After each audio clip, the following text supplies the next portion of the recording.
35NM, was married to Lena, 34F, for a decade. And I wouldn't have believed you if you'd told me, all of those years ago, that I would one day sleep with her older sister, Riley, 40F. That I would one day marry Riley. We'll get to that. The nightmare began with the death of Lena, who I will forever call my true wife, from pancreatic cancer. And the second chapter of grief began on an evening 2 weekends ago when I asked, was she telling the truth? About what? Riley replied. From the front room of Macy Manor, I stood and watched the snowfall beyond the window, watched white bury black. Meanwhile, Riley was sitting in her father's old armchair by the crackling fireplace and nursing a tumbler of brandy in loose fingers, clearly, like me, reflecting on everything. When Mr. and Mrs. Macy died in 2005, Riley inherited that lavish Edwardian house and became Lena's guardian. It was shortly after this that Lena, my childhood friend, finally admitted the truth. Lena told me that the two of you could see the spirits of your parents, I finally answered. Riley stared vacantly at the opposite side of the room, and I followed her gaze. My eyes fell upon an empty armchair with a still shadow sitting upon it. Strangely, the fireplace's animated flames cast dancing patches of darkness across every other surface in the room. My late wife's sister finally whispered, "A century ago, Ernest Macy built this home upon a dark hole in the ground. In his diary, he forbade descendants from ever entering the hole, for it took a terrible toll on him. A toll that nevertheless gifted the Macy family with the ability to see the specters of their lost loved ones. Of course, let's be honest, that gift will die with me. I'm the last of the Macy lineage, and I won't be having any children." Lena never mentioned a magical hole in the dirt, I said, trying to stifle a chuckle. "Because you always wear that shit-eating grin on your face, Artie," Riley replied, smirking as she tapping the heel of her foot against a dusty, leather-bound book on the coffee table. "This is Ernest's diary." "I think that book's been sitting there since I first visited your home," I said. "Anyway, I've always respected your family's beliefs, Riley, but I've never seen any evidence of ghosts in this house." "Well, you're not a Macy," she replied. I nodded, pressing my palm against the outline of Lena's engagement band in my pocket. "No, not quite." Riley continued looking at that unsettling armchair, empty save for the heavy shade upon it. Then she coldly said, "Lena wants to show you, the best way she can show a non-Macy, that she's here." Without even thinking, I immediately replied, "I want to believe. Lena, if you hear—" The empty armchair interrupted me. It was flung upwards and flipped upside down, hurled against the white ceiling to which its base clung tightly. And I yelled, of course, as any rational person would. Veins protruded beneath my skin as I tightly clenched every muscle in my body. Only a second later, the paranormal chair fell and landed, kicking up a mound of dust in its overturned state on the floor. After an unknown length of silence, I croaked, "I've felt her in this house, ever since she passed." "The dead never really leave this place," said Riley, "so grief is different for a Macy. Even for you, Artie. You're as good as family." "What if I actually had been a Macy?" I asked, eyes welling. "What if I'd married Lena and taken her name?" She nodded. "My mother married into the family, and she saw the faces of the dead." Then, without leaving an appropriate pause, I asked something horrific. "We should marry, you and me. That way, I'll be able to see her too." I expected ridicule or a scream of protest once Riley realized I was telling the truth, but she seemed to immediately detect the sincerity of my tone. Perhaps the thought had already crossed her mind. "Let's not go there, Artie," she warned. I turned to the overturned armchair, addressing the shadow I knew to be cast by my wife. "Lena, it would only be a marriage on paper." "I'm not refusing on her behalf," Riley explained, "and you'd need to do more than legally change your surname. We would need to consummate the marriage, Artie." "Oh," came my meek voice, followed by the flipped armchair's disapproving creak. "Oh," Riley repeated, laughing, "as in, oh, if only you could see the face your wife is pulling." I fell quiet after that, and my sister-in-law went up to bed a few minutes later. I, on the other hand, spent the rest of the night skim-reading Ernest's diary. Lena was reading alongside me.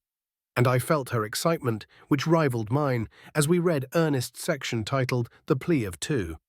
A gust of wind rucked a chunk of the old brown page, rucked the passage, which read, "To return a loved one's physical form, the ritual must be performed by two living members of the Macy family." However, I felt it in the air. Felt that my wife wanted a second chance at life, and, had she not, I wouldn't have pushed it.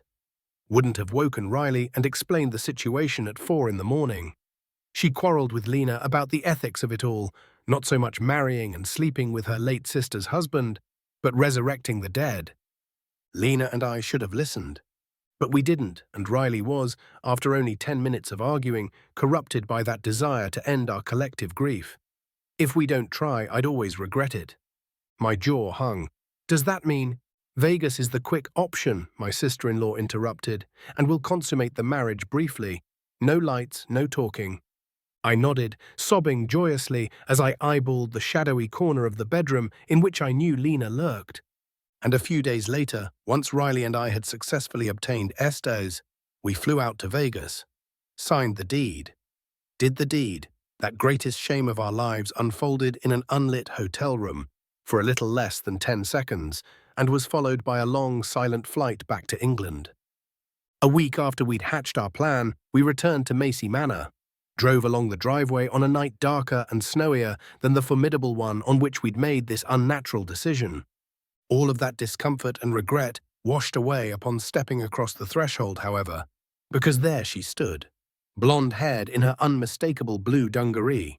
She was a spectral light, burning blindingly into my retinas that watched me from the main staircase. We ran towards one another, sobbing and professing our love as we did, and those tears only flowed more heavily as our arms ran through one another, as we realized, of course, that we could not touch. Of course, I reminded myself of the only reason that Riley and I had done what we did. We were going to bring Lena back. The ghost of my wife stood in the front room's doorway as Riley and I, holding hands, followed the instructions detailed within Ernest's diary. 2 Macy members reciting the plea of 2, begging for a dark thing, which we did not understand, to return Lena to us in physical form. Begging that dark hole in the basement which we were forbidden from even looking upon.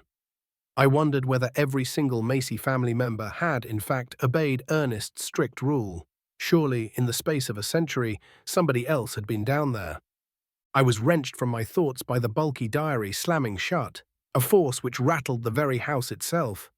In response, Riley and I gasped, turned to the doorway, then gasped again. Lena's phantom form wasn't there.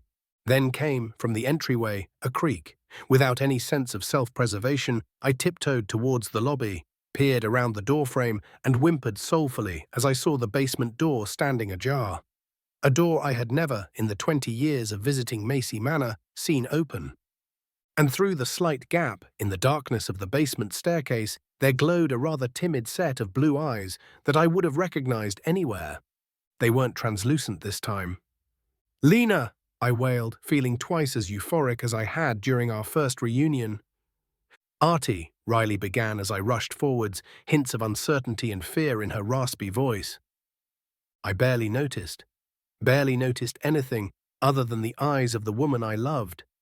I reached for the door handle with eager blindness, didn't even find it odd that Lena's blue eyes disappeared into the darkness as I threw the door open. I followed, bounced down wooden steps in that black, forbidden part of the manor, willfully ignored the stench of a smell that did not belong in the earthly realm. Riley was right, grief is different for a Macy. Moonlight, invited inside by an empty slit of a window frame, revealed a black hole in the very floor of the basement. An ancient wooden door lay open, suggesting that Ernest had kept the supernatural opening under lock and key. But I cared for none of that. The moonlight, most importantly, revealed Lena. All in that place was a dream, from my unthinking head to my light toes, for I was floating, perhaps literally, towards the physical embodiment of my wife. It was only as our lips met that the vision began to sour. There came a feeling that had been trying to bubble to the surface from the moment Riley and I had completed the plea of 2. Terror. Warmth filled my mouth, a black warmth violating my senses, having circumvented my defenses. And when I opened my eyes, I screamed. A scream muffled by her mouth. I looked into eyes no longer blue, but black. A ravenous black that swallowed the irises, then the entirety of the eyes. Her muscular fingers dug deeply into my upper arms, preventing my escape, and then she began to step backwards, began to reverse into the hole, taking me with her. It had all been a lie. The plea of two was never going to bring anybody back. It brought something else out of the hole, and that made me fear what other lies the blackness had told Ernest Macy, what terrifying rituals he might have performed.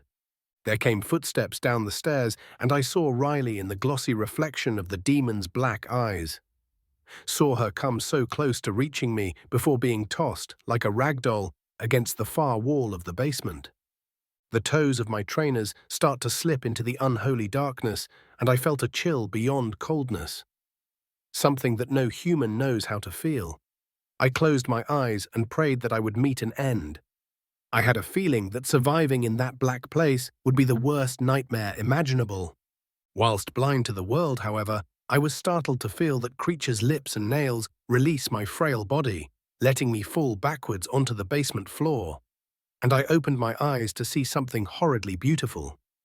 White hands, stemming from a form that brightly illuminated the dingy basement, were knotted within the false Lena's hair. And those hands began to push the deceitful creature's head downwards, casting the creature back to the black world. I sobbed as the ghost of the true Lena, steel shackles binding her wrists and neck to the black realm below, revealed her form behind the creature she was submerging into the darkness, into the nightmarish world which was claiming Lena's bound, ghostly form too. "I love you," she mouthed tearfully. I reached out helplessly as Lena's teary eyes slipped into the opening, following the thing she had vanquished. Then the wooden trapdoor swung closed. For days, I have felt a deeper grief than before, a grief worsened by my inability to move forwards. Riley had been right all along. I don't eat, I don't sleep, I sit in her front room, eyeing the many dead faces of the Macy family. But there is only one I hope to see, even if that hope rots my insides. If she doesn't walk through that door soon, I will find a way to bring her back.